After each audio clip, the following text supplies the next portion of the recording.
Wake up in the morning, brush my teeth before I see my queen.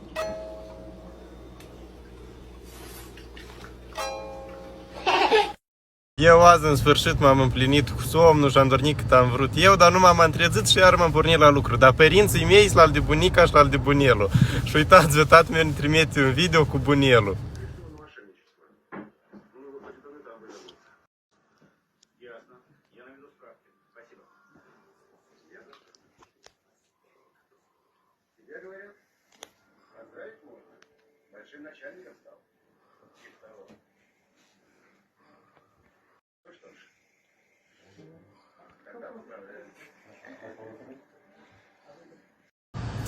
Și caut, fata asta a venit la Italia și uitați și blatnaia e. Și nu cumva ai uitat limba moldovenească, hai, parle italiano, zi, buongiorno.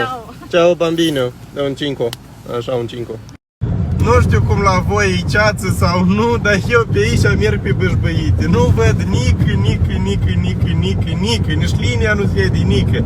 Mergem așa cu pe bâșbăite, o leacă nimerim undeva noi. За бессонные ночи мы ценим и любим тебя очень. Желаем тебе в день влюбленных рождений веселья, удачи, любви и везения.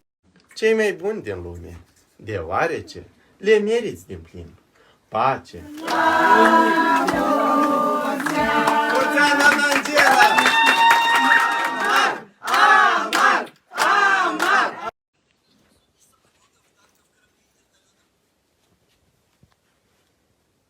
Și cu te bespределul ăsta?